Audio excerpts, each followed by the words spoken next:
Ads ruining your favourite cycling podcast? Sick of shallow bike reviews? Escape Collective is different. We deliver the content you crave without the distractions. We're member supported, and that means ad-free podcasts, independent and honest reporting, and real conversations within a passionate community. It's a better way to experience cycling media. Join us at escapecollective.com/join.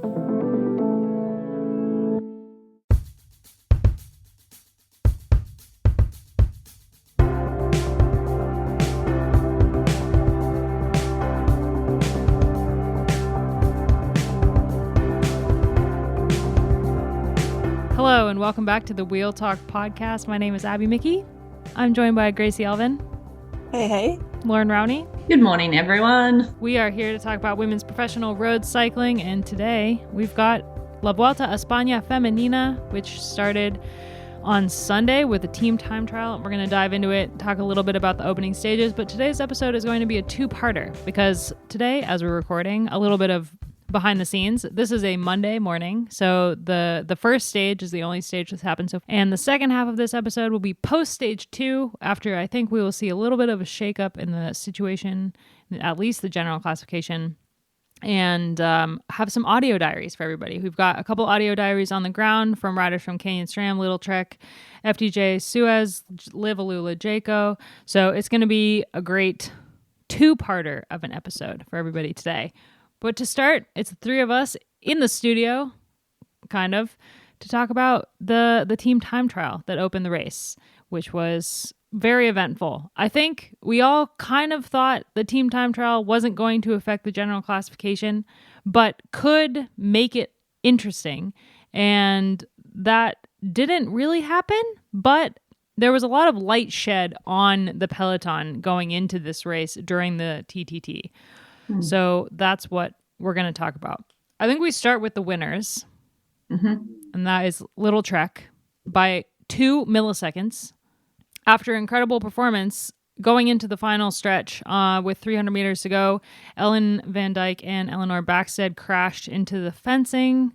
And I think they would have obviously won by more seconds if that hadn't happened, and potentially put Gaia Riolini and Elisa Longo-Borghini ahead of their rivals going into the rest of the week.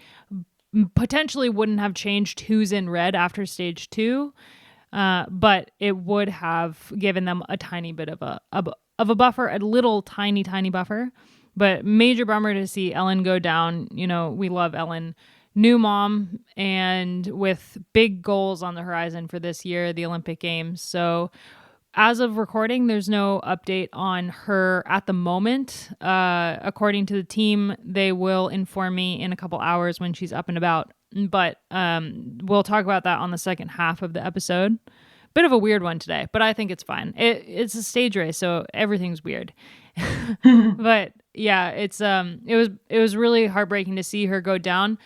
But also incredible to see how the team saved it, especially Gaia and Lizzie, who were on the back of the train when the two of them went down and basically just went full throttle to the finish. And speaking with the riders on the team, or a rider on the team, they said that the plan was for Ellen to try to be in red at the end of the stage. But because Gaia and Lizzie were coming with so much speed, that's why Gaia finished first. So they came with more speed than Brodie, Amanda, Spratty, and Elisa, basically. Yeah, I think it was interesting, actually, like you said, watching the TTT, because Trek said it was 7 starters, right? Correct me if I'm wrong. And seeing Gaia actually just sit on, which I think when you're such a tiny rider, at least from my minimal experience with TTT, it's easier to pull through than sit on. At least that's been my experience. It's actually really hard to sit on the back unless you're super skilled in the TTT discipline. But she had Lizzie on her back there basically as like a sweeper, ensuring that if she did lose the wheel, then Lizzie would be there to sort of bring her forwards, because I guess in that discipline, Gaia just doesn't have that kind of power that you need for such an effort. So that was really interesting to watch, but how she managed herself was pretty good. So to begin with, they only had 5 riders actually contributing to the effort, which I thought was phenomenal. I mean, Trek are always up there with the TTT, but then to do it with just the 5 and not the full 7 was pretty cool to see. Yeah, we saw Neve Fisher-Black also doing that same tactic of sitting on for pretty much the whole TTT, and I think it is harder to sit on the back if you have been gassed, but I think if you just start that way, it's not too bad. You do have to definitely be on it. If once you drop a bike length, you can get into trouble very quickly, but I think that they were managing that quite well. So to, number one, get them through that stage, and potentially number 2, save the legs a little bit for the upcoming stages, I thought was not a bad tactic for those smaller riders that are not necessarily going to add value to the overall horsepower in this particular stage. But cool to also see Trek employing just that little extra safety net of Lizzie there. So that was also smart. I mean, it's pretty incredible that they finished with in theory, all 7 riders. Like, even with the crash, the UCI rule is that with a team time trial, if riders go down within a certain, like basically the 3-kilometer rule, but they move it depending on the length of the TTT.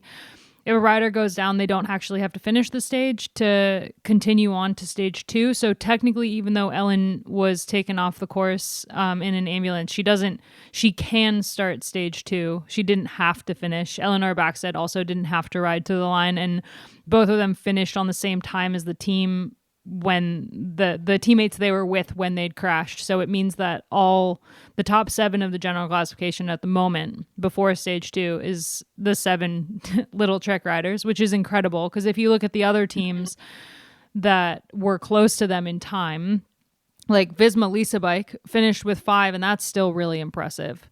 And like SC Works as well only had 5 finish as well. So we'll talk about Canyon-SRAM and their situation in just a second. But for the 2 teams that were closest to Lidl-Trek in time, they both basically expended 2 riders in the TTT, used up 2 of their riders, and that was their job on the day. And they got their top riders, their GC riders, but also, like, for example, Voss, who I assume will be in the red jersey in the second part of this episode.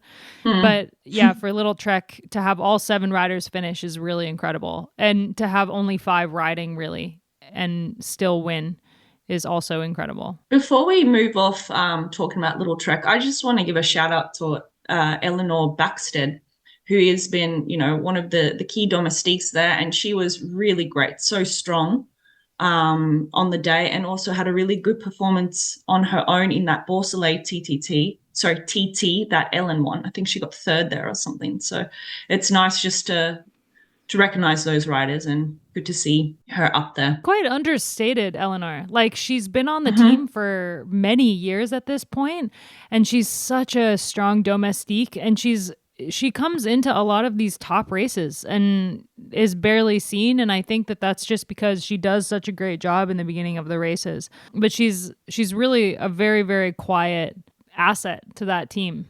She's certainly been more present on the coverage this year in the spring races, which has been cool. Like, she's going deeper into the races and just adding more and more value there. Do you want to talk about her sister, since we're talking about that Backsteads right now? Can we jump to how incredible Zoe was? I had to remind myself, when I saw the Red Bull helmet, I was thinking, it's Dygert. And I was like, it's not Dygert, it's Backstead. How many minutes did she spend, or kilometers, should I say? Bull anymore. Oh, I didn't realize that. No, I think that they, that's beside the point. But yeah, the Canyon-SRAM team had a stellar performance. They finished 8 seconds down on Lidl-Trek with only 5. All 5 of their riders finished, but they started with only 5 because they went into the race with 6. But on the morning of the TTT, Neve Bradbury had to pull out because of illness. And so they only have 5 racing, and they still were able to finish 4th behind Lidl-Trek, Visma Lisa Bike, and SC Works, only 8 seconds down, which is just incredible. And yeah, Zoe did a ton of work. I mean, she was basically spearhead of the team, but they also had other really strong time trialists there, like Antonia Niedermeyer, she's insanely strong, and so is Bauernfeind, so is Maike van der Duin, and she's on the track, so she's a track rider as well, so they are good at the kind of effort that you have to do for a TTT, especially a 20-minute long TTT, and obviously Kasia with her experience. But it's just, I feel like two different overpowering emotions when I think about Canyon-SRAM and their performance on Sunday. One is just awe that they were able to pull that off with 5 riders. And another is confusion, because why are they going into the race with 7 in the or without the 7 in the first place?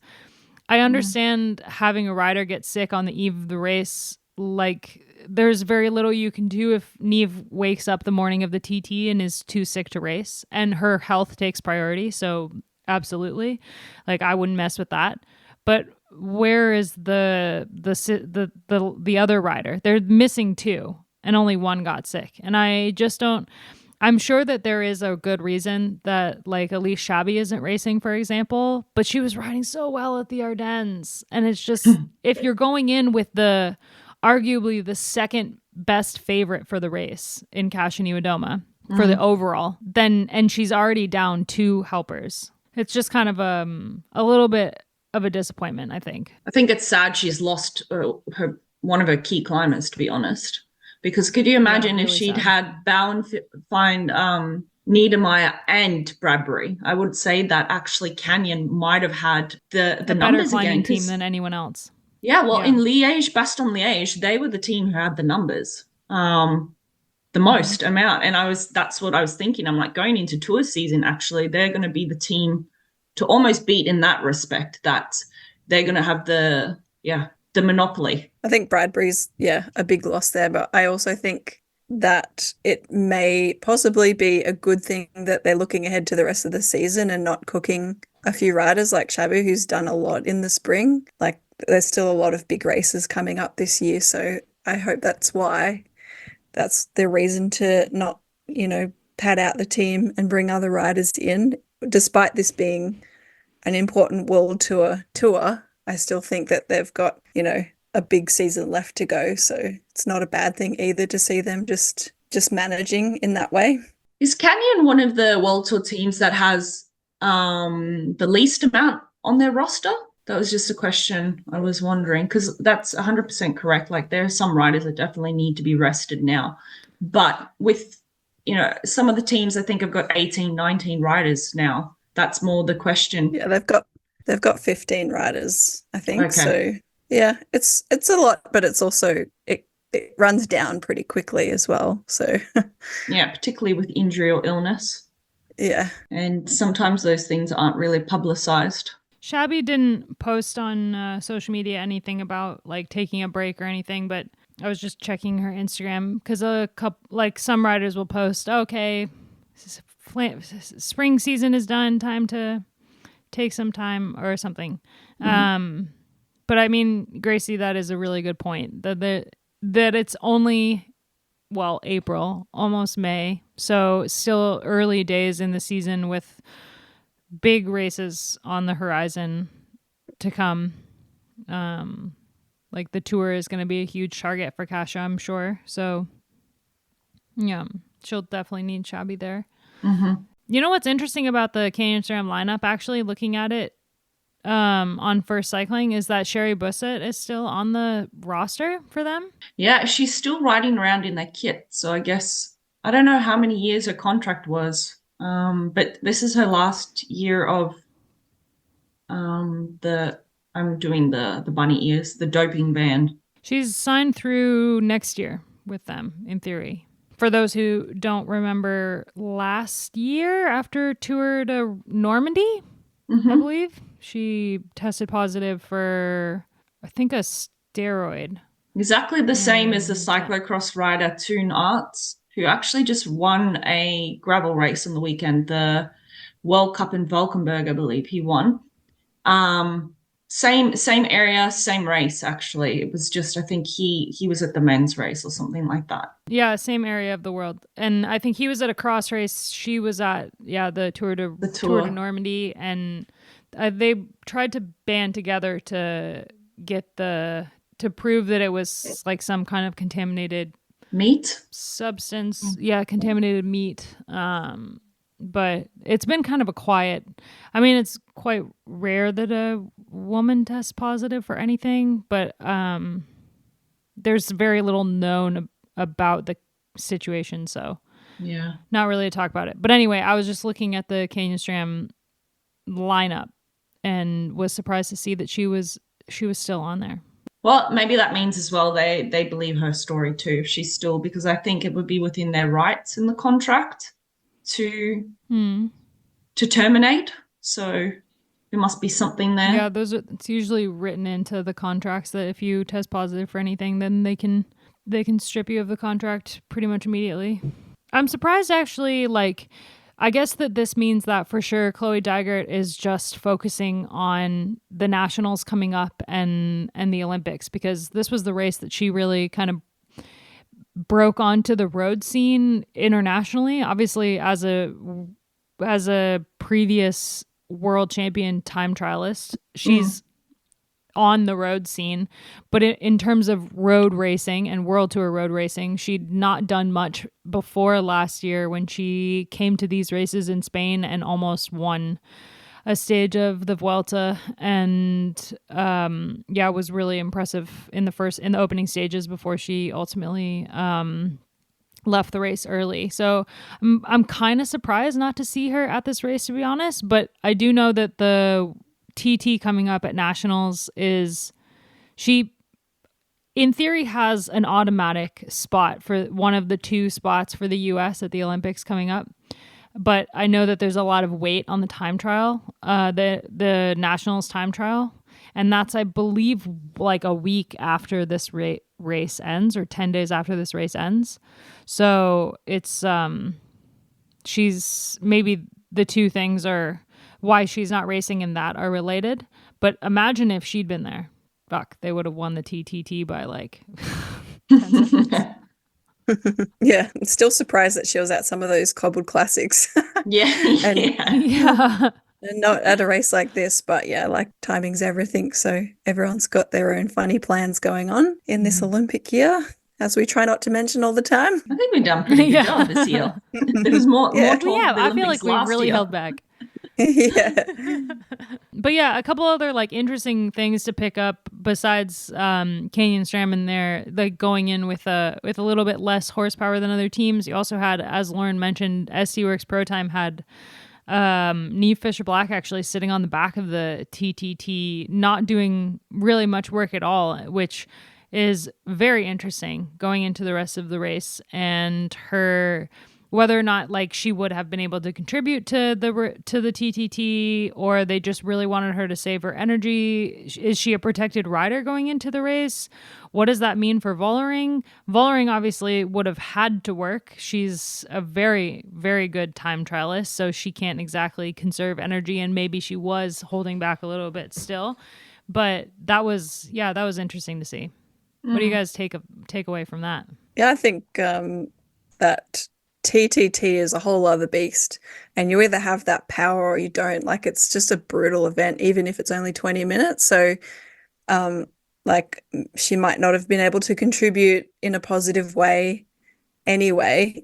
She's super strong on a climb, but that doesn't often translate on a TTT like this. That's flat and just high power efforts for 20 seconds over your FTP, and then however long, a minute 40 off. It's just doesn't suit some people. And then on the other hand, it's interesting to see that maybe that she was trying to save some energy. I'd love her to bounce off Vollering this week and to see a bit of a two-carded hand for that team. So yeah, I think it was interesting to see that. No, I agree with Gracie, and say she had contributed a little bit to the TTT, she would have been one of the riders that got dropped eventually, because like Gracie was saying, you either have it or you don't. And once you lose that wheel, it's virtually impossible to get back. And in order to do that 1-2ing off each other, she needs to be high up in the GC. So they have 2 cards to play, because there's no point her being 20 seconds to a minute down going into the rest of the tour. And that would be the same with Gaia, because Elisa, she could very well win the tour as well. So they've got 2 really strong cards to play.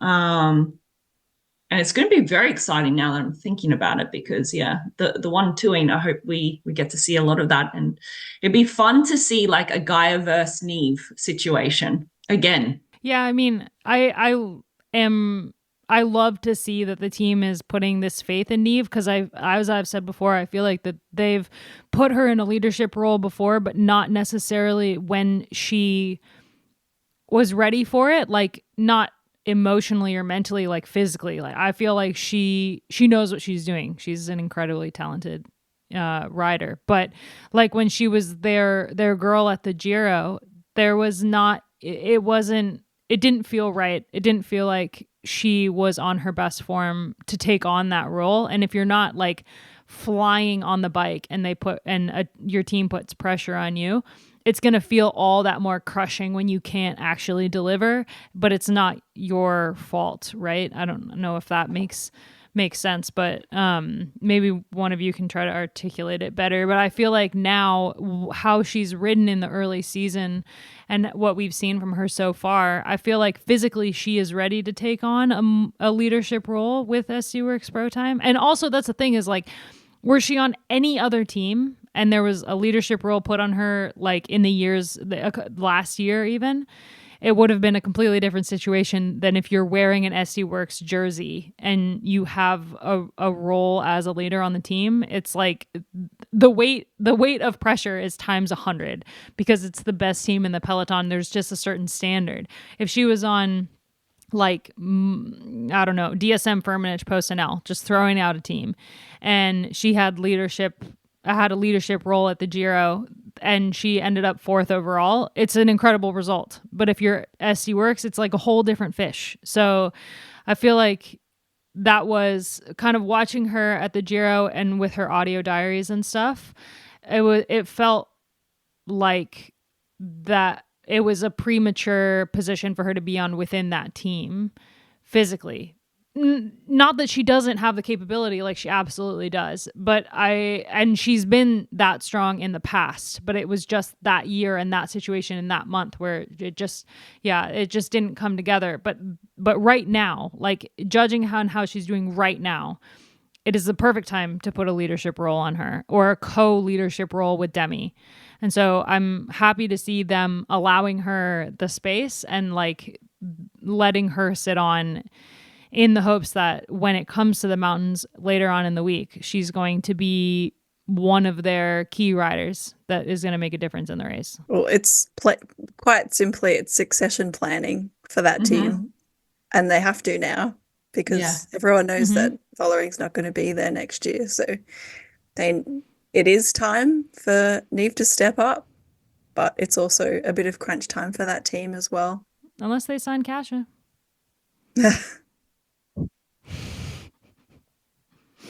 It's like dead silence. We're all like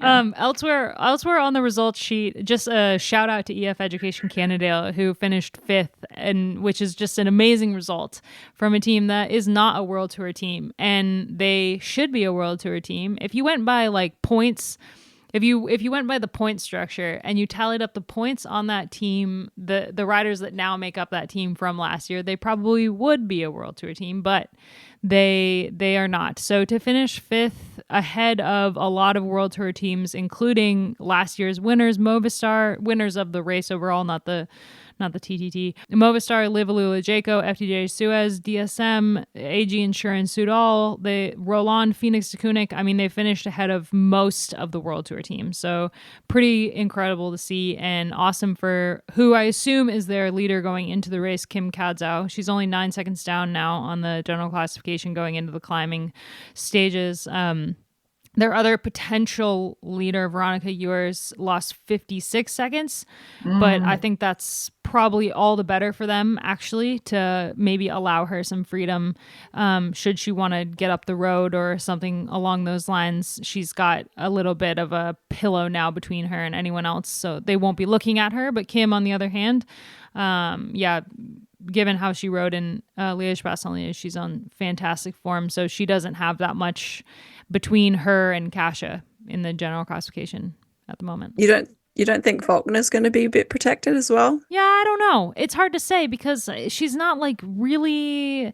We've not seen her on the big mountain climbs much, so I don't know how she climbs, how she's going to climb compared to Demi. I'm just thinking Giro 2022. Was that it? The year, Gracie? That freaking epic performance by her. Because she's kind of like a Rusa. You think, nah, based on just their body type and everything, they're not going to be able to climb that well in the big mountains. But those types of riders have proved us wrong before. So I think, and also just knowing a little bit the personality type of Faulkner, I think she'll want to have a co-leadership role for sure.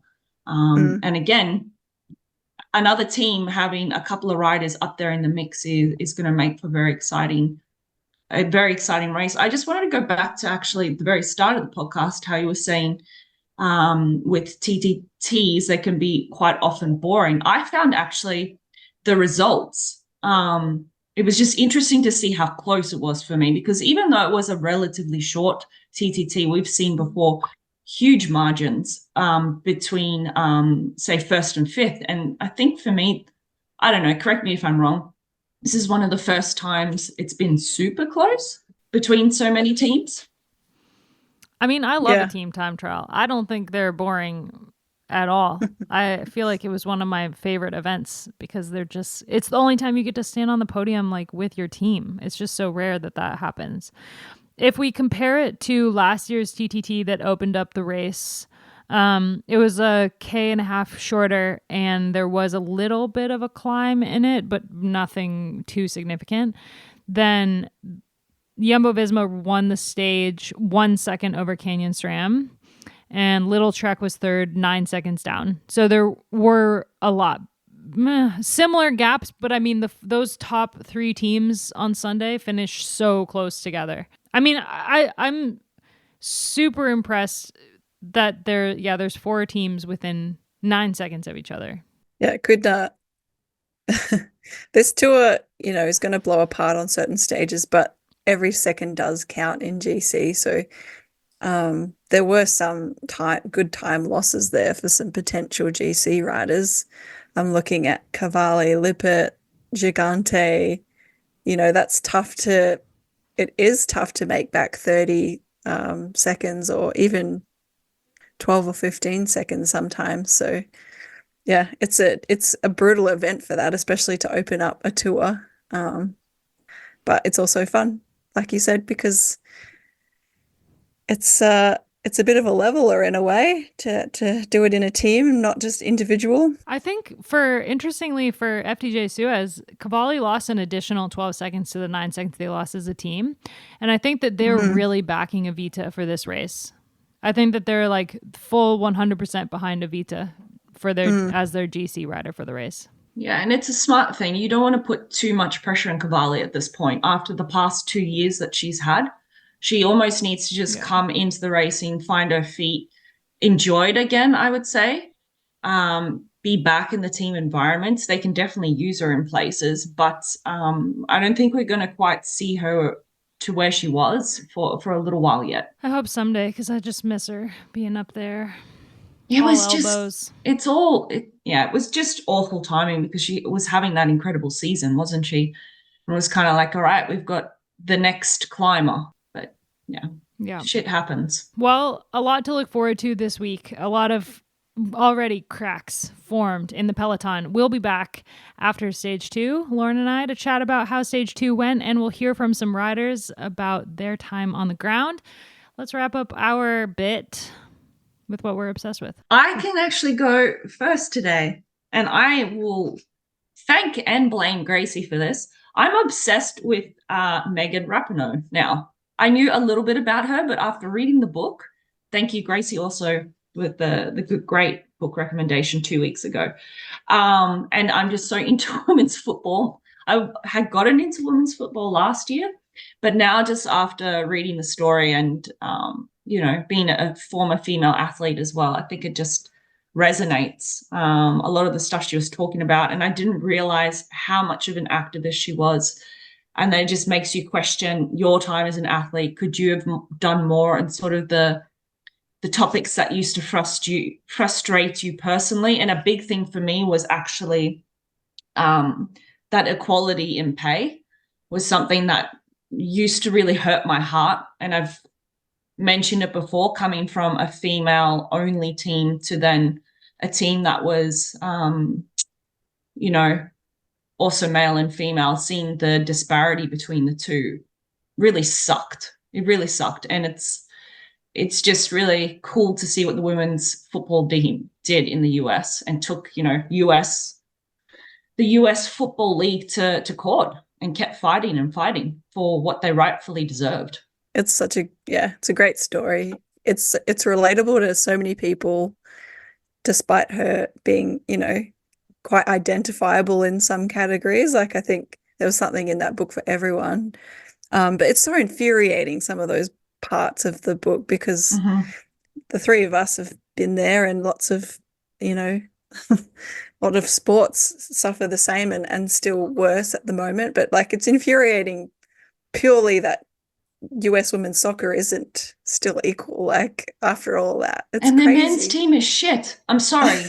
But it's like, how many Olympic medals and World Cups do they have to win? And then for them to turn around and go, oh, no, it's because of, what was one of the reasonings? The physical differences between men and women or some bullshit like that. Meanwhile, the profit that they were turning over, I would say, compared to the men's, I don't even know one male American football player, to be honest. No offense, but I mean, you've got your strengths in other departments, but it's the women's football that's impressive. And it's the same with Australia. I'm sorry, it's the exact same case. The Matildas are a force to be reckoned with.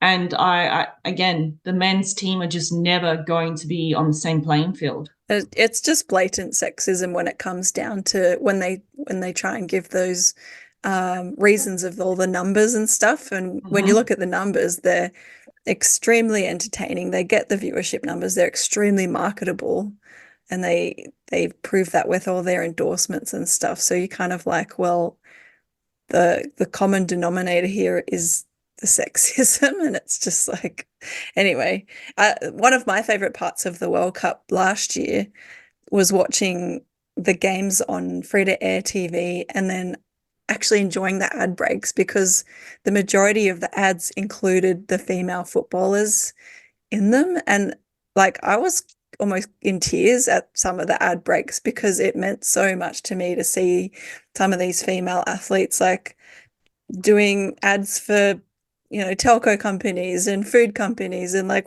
whoever was advertising through the World Cup.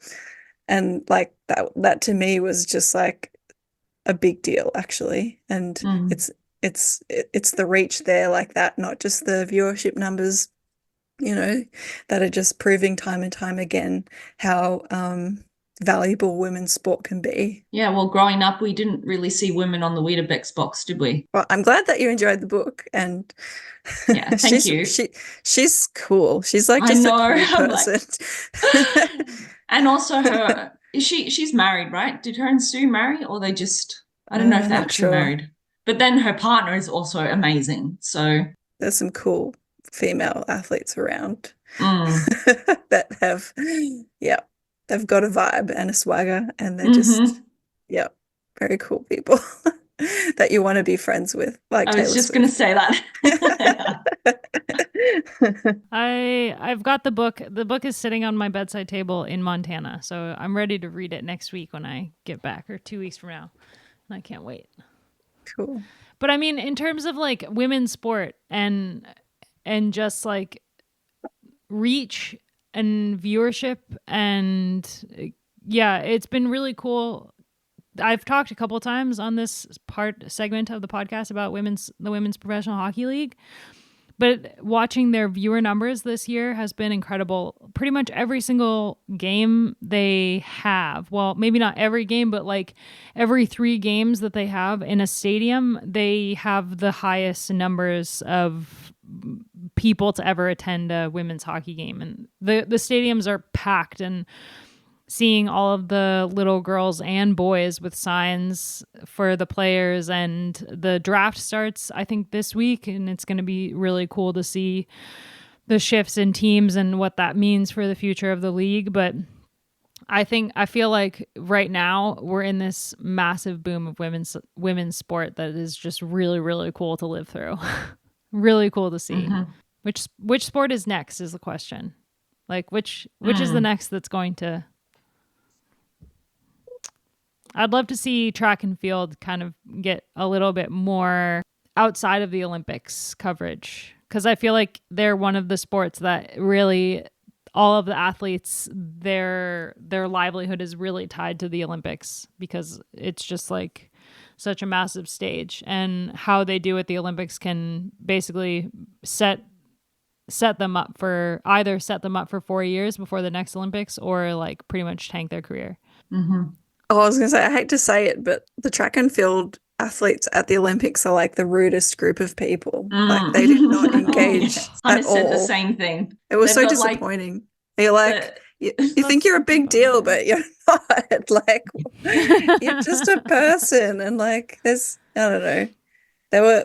Some athletes were just so friendly and so approachable, and the national team vibe was that's such a highlight at big major games like that. But like, the 2 sports that just didn't even make eye contact or say hello, that was track and field and swimming. And it was just like, come on, guys. I mean, the swimmers with their medal hauls and stuff, like it doesn't warrant the ego, but I can see that. But track and field, come on, Australia, it's not like we're the number one. We're not America. No. So... Well, some of the actual like throwing stuff in track and field, they were actually friendly. And then other sports... It's the runners.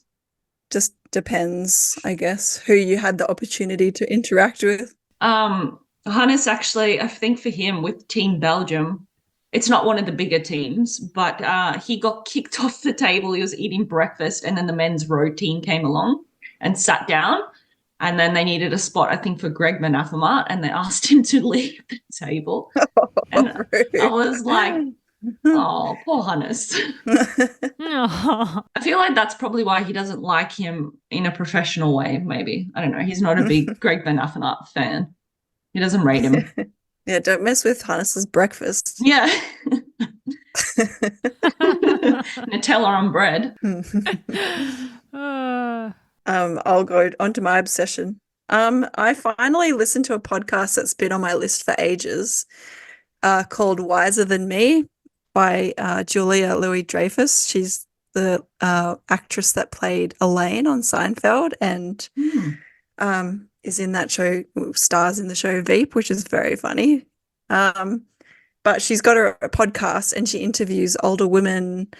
And I've only listened to the first one, but it was with Jane Fonda, and it was just such a lovely chat. And in a lot of ways, over the last, I don't know, year or two, I've been a little bit obsessed with aging, not in the way of looks and stuff, but like going through a transitional period in my life. You're kind of looking for meaning and all of that stuff. And there's just been a few things pop up that have just really resonated with me.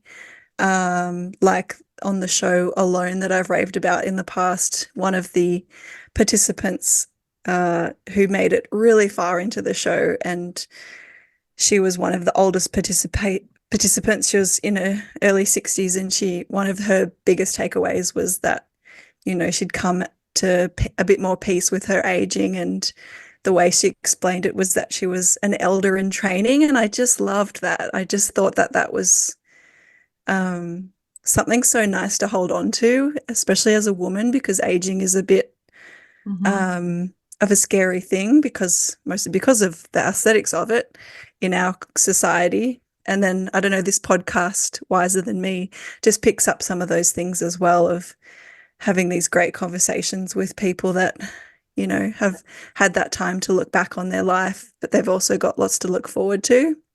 And Mm. I just think that collective wisdom and also the goal of collecting your own wisdom is like such a nice part of aging that I'm really enjoying. So I would recommend that, at least that episode 1.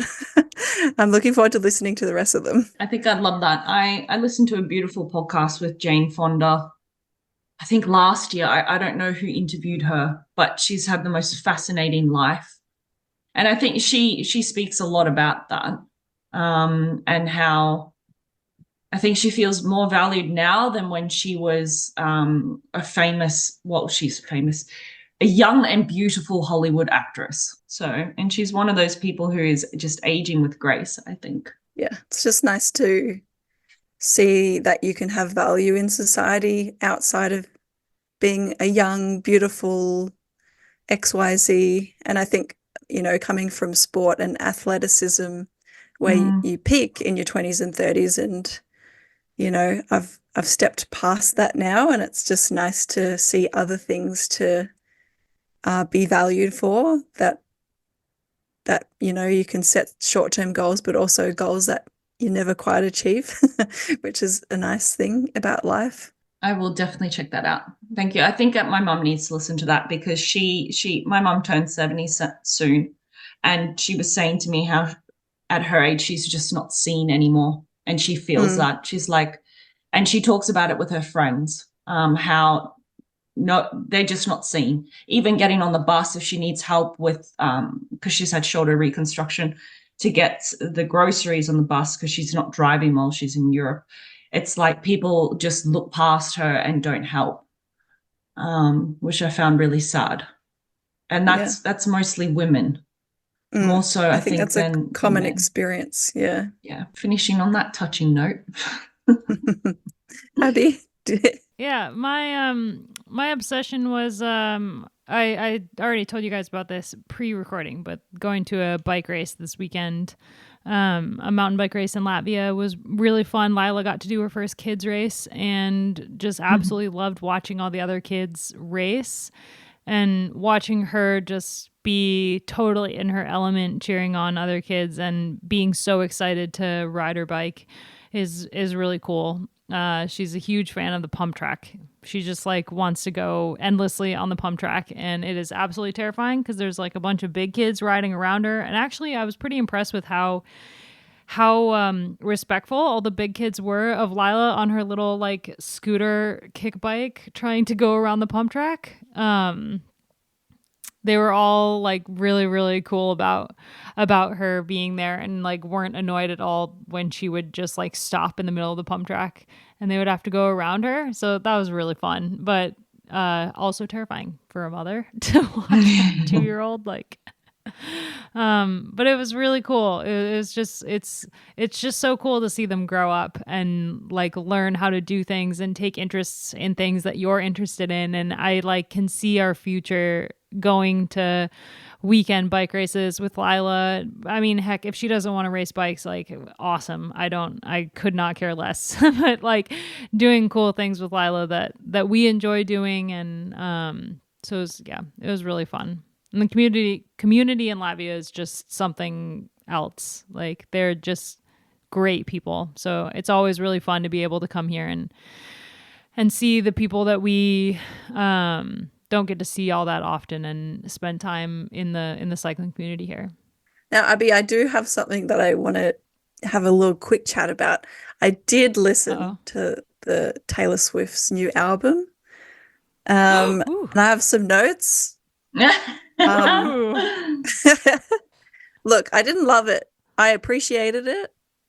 I think it's for the fans and it's for her, which is totally fine and like great.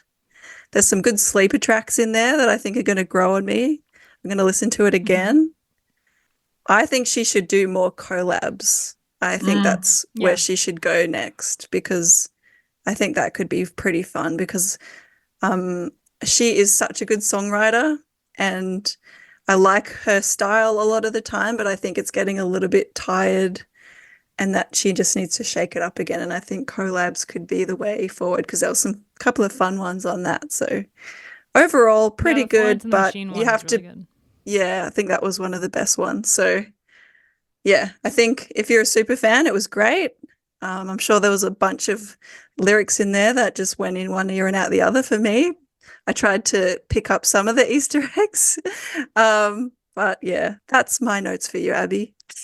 I hope you like that. I feel I'll let her know. I'll let her know. I feel like with this album, like I on first listen, I was also like, oh, I don't know. But I have now not been able to physically pry this album out of my ears for 2 weeks or a week and a bit.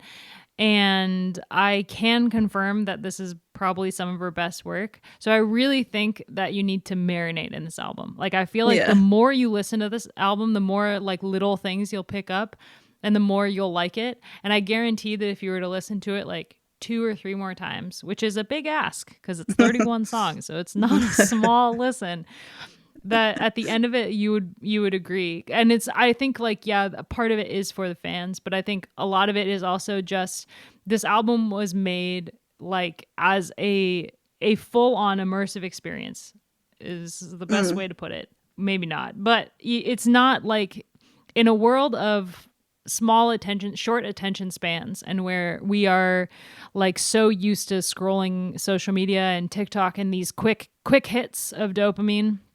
I feel like this album is one that has gone over so many people's heads because it's something that you really need to sit with. And I read a really great article on CNN from one of their music critics, I believe, that wrote that they, after the first listen, they had written off the album as like a fun attempt, but no, it didn't really work. And after a week of listening to it, they had completely reversed their opinion. And I think that that's something that I'm seeing more and more of on social media. Although it's been pretty hilarious to continue to watch the world try to tear her down for the most ridiculous things.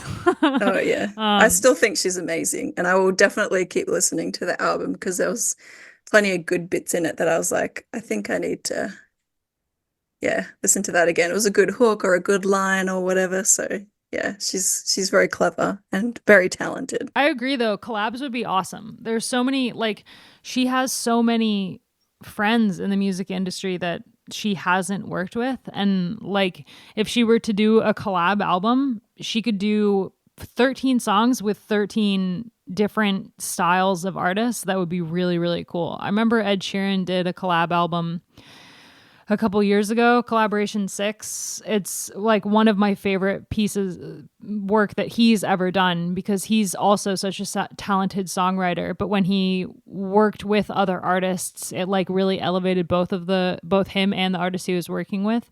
And there's a whole range of different sounds on that album. And like one of my favorite songs is with Stormzy. There's also a really amazing song with this like little known artist who I can't remember her name, but it's called Part of Me, or I can't remember the name of the song at the moment, but the music video is amazing and I just like love the song so much. I'll send it to the group chat. But yeah, I feel like you're right though. Like if Taylor Swift wanted to make a collaboration album, it would be so good. Or even a covers album. She would do great covers, even though like I think people can look down on covers. I love when people do a good cover. I don't want to keep going on Taylor Swift, but how long do you think she can keep this level of, what would you say? She's working like, it's not coming to me. I just can't believe at the capacity that she's able to maintain this high standard. Do you know what I mean? With her tour, producing 2 albums, jetting around, having a relationship with someone, I mean, who is US, but still it's a lot to do everything she's doing. And then my second question is, do you ever see Taylor Swift as someone becoming a mother? That is a good question because there was heaps of lyrics in that album about that. Yeah, this has been a question in my head since being a mother. Can you envision I think that she has a lot on her plate at the moment with the tour. That's what I'm trying to say. She has 2 re-records. 2 re-records that she still needs to do.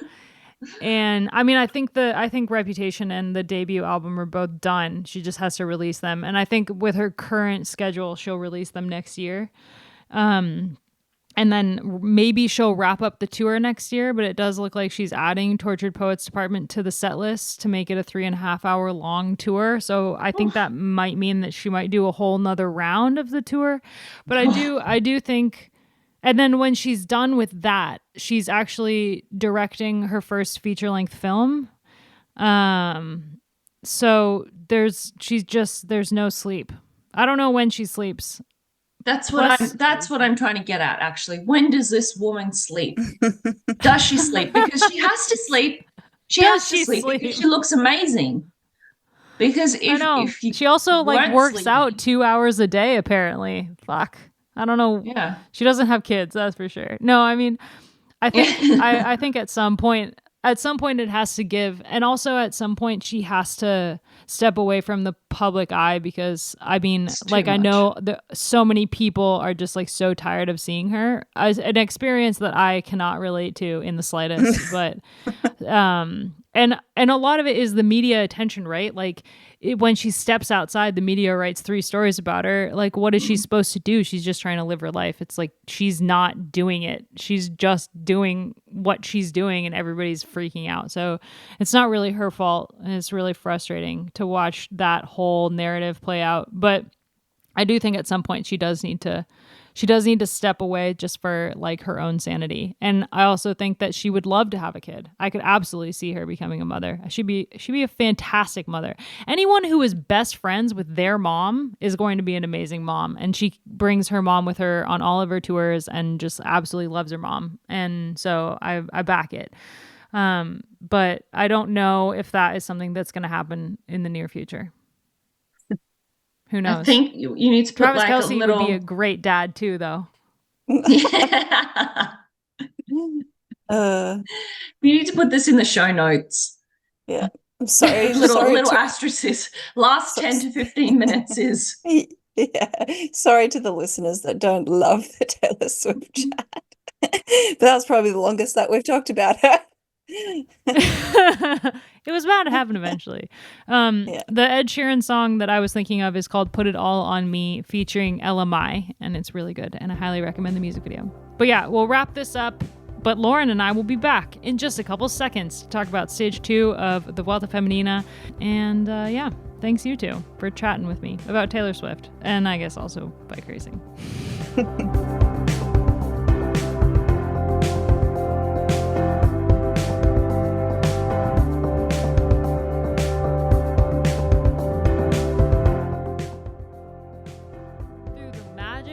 Editing, Loren and I are back after the second stage of La Vuelta. And to be honest, when we were trying to decide which stages to cover, I was like, well, the podcast comes out on a Tuesday, so we might as well just slip a little 10-minute segment in there to talk about the second stage.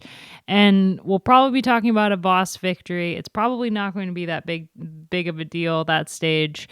It's interesting enough to want to talk about it with the category 3 climb near the finish. I think some things happened during the stage that we knew were going to happen, and then all hell broke loose when we did not expect it. So I'll sum up the stage really quickly. There was a break that went up the road it was a pretty aggressive start to the stage to begin with, and then eventually a break went up the road, but they didn't get much time.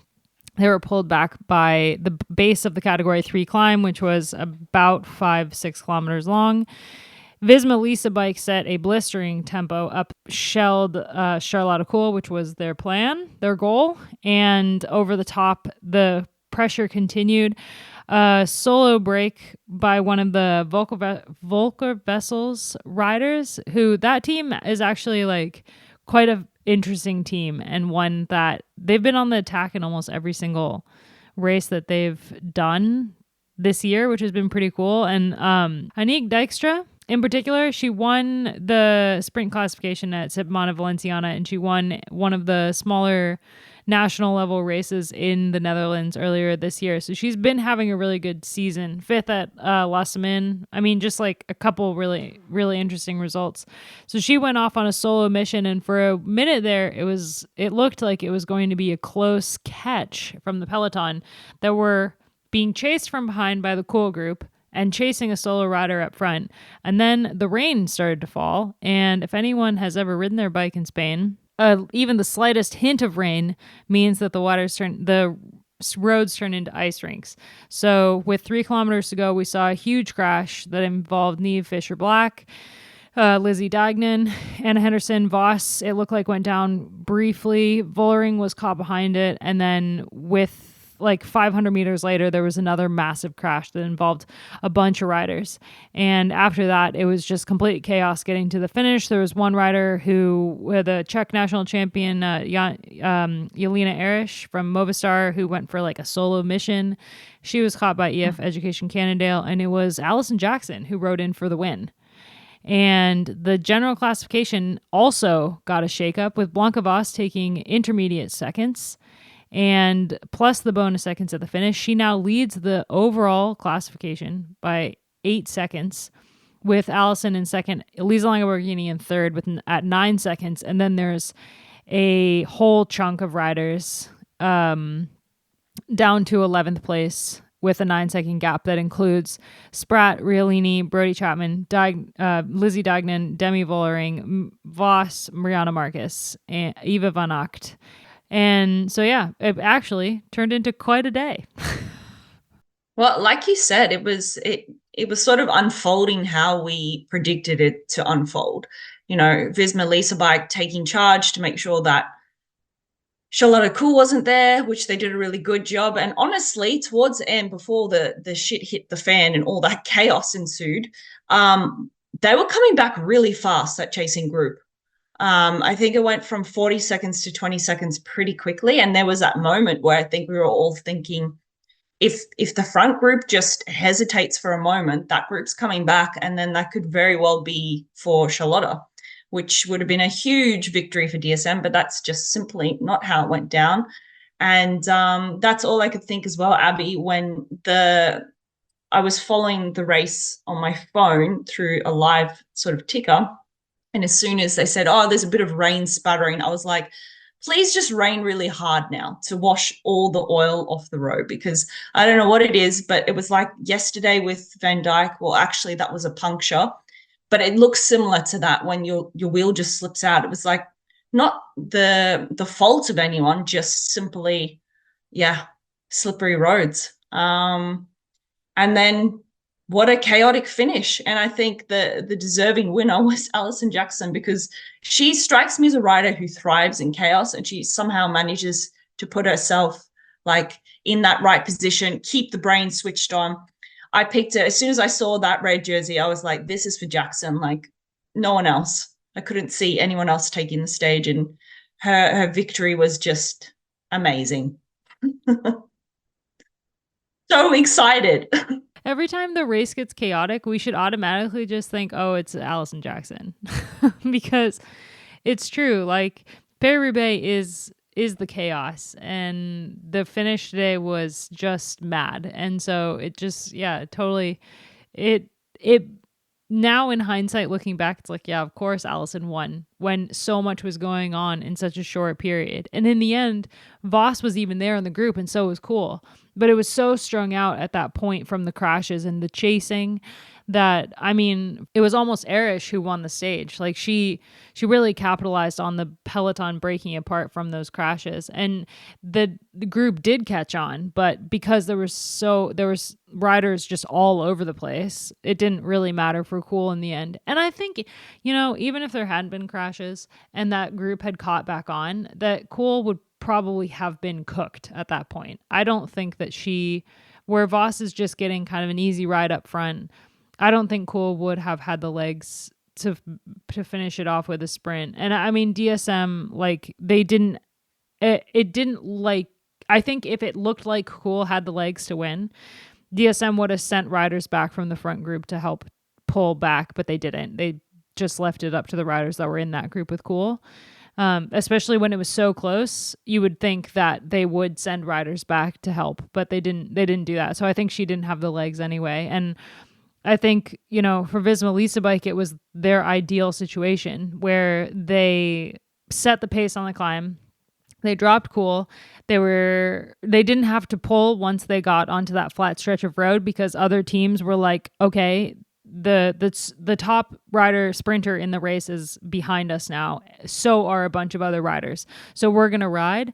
Plus there was a rider up the front. So that front group was chugging along pretty well without Vigilia bike even touching the front. And I think that they would have, had we not seen the crash, they would have taken over pacing at the front under 2K to go, and Voss would have won the stage. But yeah, if it wasn't for, and like you said, it's literally not, it's not that it was pouring rain. It was like the tiniest bit of moisture, and that's enough to set off the roads. Like if it had been pouring, it would have been fine. But it's just the roads in Spain, and especially where they were for the stage, it really doesn't rain often at all. So all of that buildup on the road just sits there, and the second it gets a tiny bit wet, it's just like an ice skating rink. Off mic, we were discussing the impacts this could have on the general classification. And actually someone that we'd spoken about in the episode this morning was Niamh Fisher-Black. I mean, we were just hoping that this would be a big opportunity for her as a co-leader to Demi, and how SD Worx Pro Time could use that. Those two riders could play off each other like Cassia Niewiadoma and Antonia Niedermeier. But actually those two riders came down at the 3 kilometers to go. And when I was going through the results before, one of the websites has them actually at 50 seconds down, but it turns out we checked a different website and they should get the same time as the race winner, because they crashed literally at the 3K to go banner. So hopefully disaster was averted there in terms of general classification, because 50 seconds is a huge chunk of time in this tour. We were talking this morning that even, mere seconds, like 8 seconds, could be a game changer. Yeah, I mean, they literally crashed into the 3 kilometer to go banner. That's the rule normally, and it kind of depends on the commissaire at the race and what they decide, but they crashed within 3 kilometers to go. And it looked like everyone who went down was okay, at least from the first crash. Pretty much everybody popped back on their bike. I think it was Voss had like a gorgeous cyclocross remount as she was like running down the road back onto her bike. But the two riders that looked like they were kind of the worst off were Duin and Anna Henderson. We'll have an update in a later episode. The only rider that didn't finish the stage was Henderson, which is a huge bummer for Vigilia bike, and also just fans of Anna Henderson in general, of which I am one of them. My question was, Emma Norsgaard looked like she came down quite hard. All right, but I haven't. She finished the stage, so yeah, she rode in. So we know that she got back on her bike at least. But yeah, Anna was the one who was like really on the ground. And Emma went down in the second crash on the roundabout that looked like that it was a huge pileup. That was a lot more riders went down on that one. I mean, it's just a bummer when this is how the stage ends. It's like amazing that Alison won and you love to see it, and her reaction after she won with the dancing and the high-fiving and like just being so excited to see every single one of her teammates is just amazing. But it's also such a huge bummer when you have to also mention that so many riders went down, and yeah, we don't know how a lot of them are doing. And yeah, for a ride like Norsgaard, I was actually quite excited to see how she would feature in a finish like this. Because I think she's still coming into her form for the season. So we always say that's bike racing, but it's really not what you want to see, particularly with the first big tour of the season too. Yeah, and the first road stage of the first big tour, and there's still a ton of time before other goals that are happening later on in the season. But it's for Emma, who is such a fascinating rider in the way that she's been able to adjust her style of racing and the specialization that she has as a rider, from being kind of more of a sprinter into what she is now. I feel like there are stages later on this week that would have suited her, even though she's riding in support of Lippert, who also went down in her first race back. Lippert, it's going to be a big question mark, isn't it? First race back.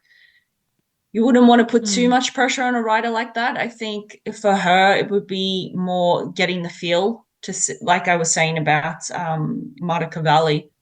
It's still a matter of finding, your race legs again, and also switching on that race brain a little bit. So for Movistar, realistically, I think stages is where they need to look for opportunities, and there's plenty more to come. It says on Twitter that they all will get the same time. No GC shake up, but I'm sure that people are going to be sore tomorrow, which will mean that tomorrow's stage is 2,441 meters elevation gain. It's not a climbing stage. There's only one categorized climb, but it pretty much the entire stage goes uphill. So it's not really a GC day. And with sore bodies on the start line, you think that perhaps it's a day that actually a breakaway could capitalize on the peloton wanting a little bit of a rest before we get to kind of the bigger mountain stages to come. If Elise Shabby was here, I'd say it's like an Elise Shabby day, potentially. That kind of rider, right? I'm still salty that she's not here. Gracie had a great point this morning, but I just that big stage win is coming for her in a tour. And I hope it's the Tour de France fun. But same. even though like you never know on a stage like tomorrow, it's there's still so many big days ahead, but things can happen. And you still got to be paying attention as a GC rider, even when it is only stage 3, because that's still a fair amount of climbing. So this is the days, like I was thinking about it today, the fact that Annemiek is not here and how she wouldn't be afraid early in a tour to already light shit up. Yeah, it's true. I mean, tomorrow would be a day that she would probably have bookmarked. There's not really another rider on the start line that would take a stage like tomorrow and be like, this is my day. I think the GC riders are looking at the stages later on in the week, and those stages are going to be fantastic. But I also think with how close the general classification is right now, I mean, there are so many riders that could slot into that red jersey, like almost on accident if they got up the road. But I do think that ST Works Pro Time is not necessarily going to defend Blanca Voss being in the red jersey, but I think that she could defend it herself by just kind of sitting in, hanging out, not doing much work. And I think honestly it's a good stage for her to win because she's got that kick on her and the climbs are not going to impact her until later in the race. So I actually feel like not only will she keep it, she might gain seconds and come out with more seconds, but it's cool to see the intermediate sprints playing a little bit of a role in her going for that intermediate sprint. And she had the virtual GC before they even got to the line, and by finishing second she held onto it. But the GC is still like very much up for grabs before we even get to the climbs. Yeah, I mean, that's a smart tactic by SD Works Pro Time as well, just taking those seconds away so then Demi doesn't have to worry about any competitors that might try to go for them. I think that's going to be more of a factor later on in the race, more so than at the start, because it's just too much energy to worry about that right now, and things are really close. I am curious to see how the bonus seconds play out a bit later, because I think with the big climbing stages, we can't sit here right now and say who of the top, we'll say 4 or 5 climbers at the moment is going to be the standout climber who really just rides away like an Annemiek in the past, which is really exciting because it's a big question mark. Yeah, it's cool that we don't know. Yeah. It's the first year, actually. I mean, because before Annemiek, it was Anna van der Breggen and Annemiek. And now it's a bit like the door is wide open. And, I want to see Cassia go head-to-head with Demi in big stages, and also see how Niamh goes, because she can potentially, who knows, maybe she'll outclimb Demi. And Gaia Riolini and Elisa Longo Borghini. Entirely possible. And Kasia was the GC hopeful that had the easiest time of it today. She finished 4th on the stage behind Caroline Swinkels in 3rd. and who also had a great day. Took the climber's jersey, took maximum points on the Cat 3, and then finished third on the stage. So, yeah, pretty impressive from Caroline Swinkles. But Kasia finished fourth. So she was pretty much the only rider that was like, she was probably a little bit nervous about the crashes, but she didn't get caught behind them like Demi. And obviously didn't go down. So she's kind of riding into the third stage in the best place of all of the hopefuls to come in the coming stages. I would love to see her get a big GC win. It would be very, very cool and highly possible. I'd say this is the best chance in years that we've seen for her. All right, we'll wrap up this with a couple audio diaries. We have an audio diary from Maike van der Duin of Canyon-SRAM. See how she felt about the stage.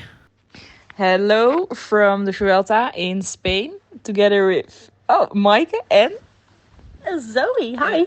Zoe. We started today, stage 2, after yesterday's TTT.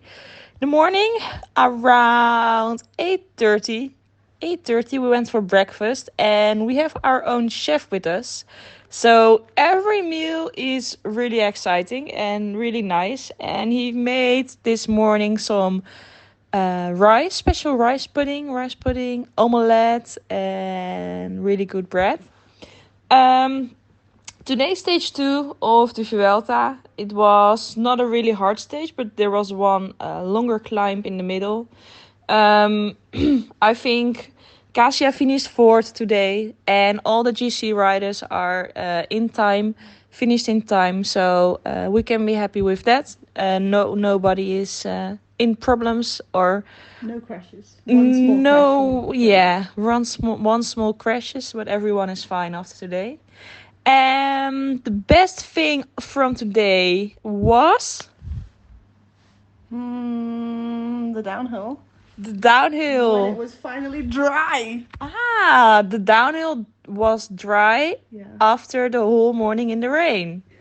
Yeah. That was really positive. And I think they had planned that it was raining the whole day, but it was all right. Yeah. It was all right. Yeah. And we finished today with a really good dinner from Silvio, some pasta with chicken and crispy chicken. Yeah. But now we are finishing our day off with our series from Netflix. We are watching together The Gentleman, and we are at episode 4. So I think we can finish this season this week together, Zoe and Maike. This is our diary number day 1 from us. Ciao, ciao. Good night. Ciao. Bye. Next, we have an audio diary from Georgia Baker of Liv AlUla Jayco, who is one of those riders that went down in one of the crashes and rode in actually with Niamh Fisher-Black and Misha Bredewald, Lizzie Dugnan, a bunch of the riders that went down, I believe, in that second crash. So let's hear from Georgia Baker. Hey everyone, it's Georgia Baker from Liv AlUla Jayco. I'm currently in our hotel room somewhere in Spain. I'm not very good at our locations, but yeah, we have made it to our second accommodation, and after stage 2, today was a pretty hectic day. A lot happened. It was about a 3-hour race, but yeah, it was wet roads today, and because the Valencia hasn't had any rain in the past 6 months, the roads were quite slippery, so there were lots of crashes.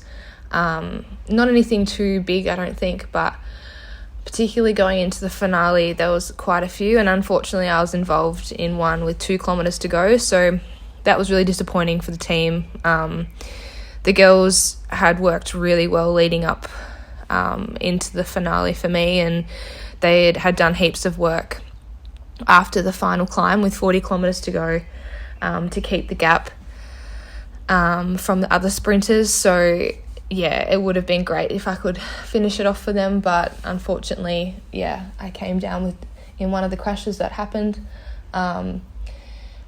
But yeah, we still took a lot of positives from the day, definitely. We rode really well together as a team, and I think we can have some really good results in the next 6 stages to come. And yeah, so now I'll give you a bit of a rundown on what happens, I suppose, after each stage. And given that in the Vuelta our stages start quite late, around 1 p.m. each day, 1 to 2 p.m. each day, the finish time of the stages is around 5. So we hop straight on the bus, have a shower, and we have food. Then we get back, and as soon as we get back to our hotel, and usually we change hotels every day, and once we get back, we pretty much have some more food. We'll usually have dinner, and we have massages and treatment and things like that.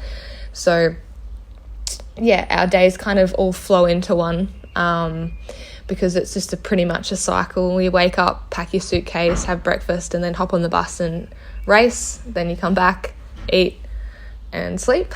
But yeah, it's really nice to be here in Valencia. Today we had a little bit of rain, but looking forward to the rest of the week. I think we've got some really warm days coming up, so we'll get a bit of a mixed bag. But yeah, I'll report back in stage 6 and 8, I'm pretty sure. So yeah, hope you enjoyed a little snippet of today's stage 2 recap.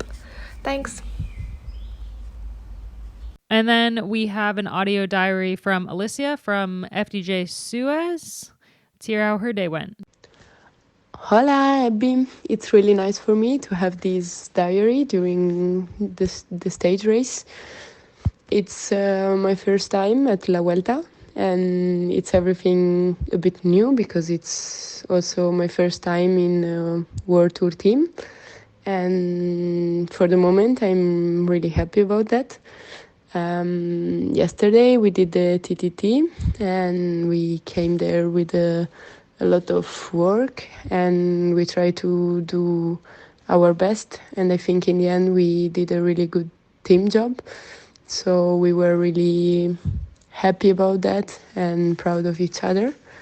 Today it was a bit different kind of stage, and we suddenly had the rain that we were not really expecting, because everybody was like saying, okay, we go to Spain and it will be finally sunny and good weather. But in the end, it was not that good.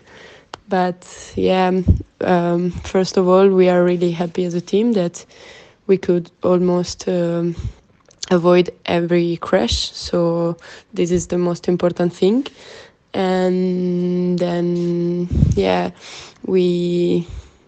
I think we had also today a really positive day, because we could, stay in the front with our leader and fight until the line. Also, if it was really, we need to say it was really, really a chaotic finish, and with so many crashes, the tension in the bunch was really, really high. So also for that, we're really, really happy about the result in the end. And now we need to look forward to the next days. And for today and also for the next stages, I will be domestic for the team. So my role will be to really be the bodyguard for our leaders, to be there when they need. And today it was really nice, because I really need to take care of them, to look if they were good covered with the rain and everything, if they need food or drink or whatever. So it was nice, and it's a completely different job from what I was used before. So I think it's nice, and for sure it will be really, really good if, thanks for your work, someone can achieve an even better result. So we are really looking forward to the next stages, and to be there to try to fight, and hopefully to get even some good podiums or win, because we have some really strong riders. And for me also it's nice to be here with the team, and I can say I can almost feel a bit at home, because we are 3 Italians and we have the Italian mafia in the team. And that's it's sometimes even more comfortable if you have two other girls that are from your same country, because it's easier to walk, to speak. And yeah, it's nice. And yeah, I think I will try to enjoy day by day this first Grand Tour for me, and let's see what it's coming from in the end. Hope it was interesting, and let's see what the other days are taking. And finally, Brodie Chapman checking in from Lidl-Trek. So, La Vuelta Femenina 2024 started with the team time trial, and being on Lidl-Trek, there's an expectation that you can win. This team has a pretty good track record of winning team time trials, and I personally was very excited to race with Ellen van Dijk in a team time trial. She's a bit of a legend. So yeah, it was going really well. We were going really fast, which was the goal. As team time trials often have a little bit of drama when you're under pressure going fast, and in the final corner, it appears that Ellen actually had a flat tyre, which caused her to crash, which was obviously pretty devastating, and Eleanor was directly behind her. Luckily, they're okay and they both could race today, but that kind of left us touch and go for whether we could actually still win. Luckily, we had such a lead, thanks to those two girls' contribution, that we could save it by 0.2 of a second. So yeah, nice to stand on the podium as a team. Bit bittersweet because, Ellen couldn't be there. She was in the hospital getting her face stitched up. Mixed feelings, but definitely added the drama. We all got to wear some different T-shirts today in the stage. I had some little polka dots on, which was funny. And then today's stage was meant to be more stress-free for us because it was a sprint stage. We didn't come with a sprinter, and we just wanted to give the girls a bit of a chance to recover after yesterday. But it turned out to be rather stressful because there was a lot of crashes. When it rains in Spain sometimes, there's a bit of this kind of like ice rink feeling on the roads, which, I think it's pretty hard to manage when it's wet. It was kind of, the roads were on and off wet as well. Luckily, all our riders are okay. Lizzie did have a crash, but today she was just this lovely Green Lantern beacon in the peloton, piloting everybody around really safely. And unfortunately, she was just caught behind a bad moment. But again, she made it through to the finish and can start again tomorrow. So yeah, glad to make it out alive. Really stoked for my friend AJ to take the win. I know how much it means to her and how much she really soaks it up. So that was quite cool. But GC riders are safe. Everyone's motivated. We're back in our normal T-shirts tomorrow of the Lidl-Trek colours, and we'll keep going from here. That is all. Thanks everyone for listening. We will be back later on this week for another bonus episode from La Vuelta Femenina. Thanks so much. Thanks, Ron, and good night.